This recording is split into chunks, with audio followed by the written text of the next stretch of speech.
हम बोले कहीं नहीं जाए बनेंगे, एक ही जिला बनेंगे लेकिन मुजफ्फरपुर बनेंगे। लेकिन अभी 100 दिन का जो यात्रा है इसमें सिर्फ संघर्ष करने के लिए उतरे हैं। नमस्कार, आप देखना शुरू कर चुके हैं लाइव सिटीज को। मेरा नाम अभिषेक है। लोकसभा चुनाव 2024 को लेकर सियासत तेज है। इधर मुकेश सहनी अपनी यात्रा पर निकले हुए हैं। आरक्षण, निषाद आरक्षण को लेकर यात्रा पर निकले हुए हैं।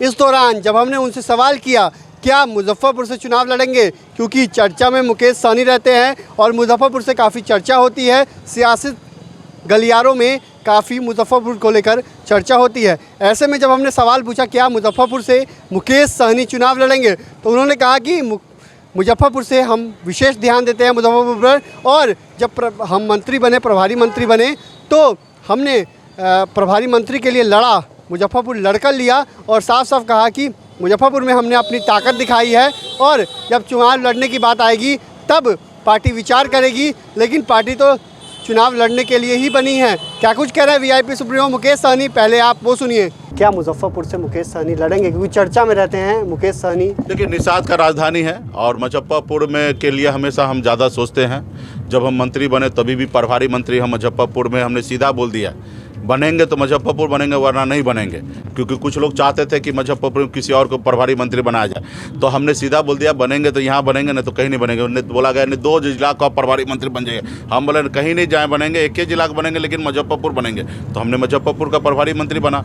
सीट में भी चुनाव लड़ने की बात आया तो 11 लोकसभा विधानसभा की जगह हमने 2 विधानसभा मुजफ्फरपुर में चुना और दोनों सीट हमने जीता। 3 लोकसभा में 1 लोकसभा मुजफ्फरपुर के लिए भी हमने लिया। हमारे प्रत्याशी यहाँ चुनाव लड़ा, सफल नहीं हो पाया।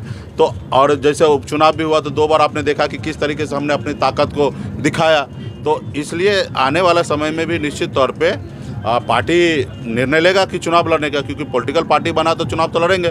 लेकिन अभी 100 दिन का जो यात्रा है इसमें सिर्फ संघर्ष करने के लिए उतरे हैं और आरक्षण नहीं तो गठबंधन नहीं का नारा लेके चल रहे हैं। चुनाव का जब समय आएगा तो देखा जाएगा, ये हम लोग नवंबर एंड में जाके सोचेंगे। तो आपने सुना कि वीआईपी सुप्रीमो मुकेश सहनी ने क्या कुछ कहा। पूर्व मंत्री भी हैं बिहार सरकार में और उन्होंने साफ साफ कहा कि मुजफ्फरपुर पर विशेष ध्यान रहता है मेरा, और जब प्रभारी मंत्री के बनने की बात आई तो हमने मुजफ्फरपुर को चुना, लड़कर मुजफ्फरपुर लिया। कुछ लोग नहीं चाहते थे कि हम मुजफ्फरपुर के प्रभारी मंत्री बने, इसके बावजूद हमने लड़कर प्रभारी मंत्री बने हैं। और उन्होंने कई सारी बातों को भी कहा है, साफ साफ कहा कि जब चुनाव का वक्त आएगा तब पार्टी इस पर विचार करेगी, लेकिन पार्टी चुनाव लड़ने के लिए ही बनी है। वहीं उन्होंने ये भी कहा कि मुजफ्फरपुर में हमने 2 उपचुनावों में अपनी ताकत दिखाई है। बने रहिए लाइव सिटीज़ के साथ। हमारे यूट्यूब चैनल को सब्सक्राइब करिए, फेसबुक पेज को लाइक करिए।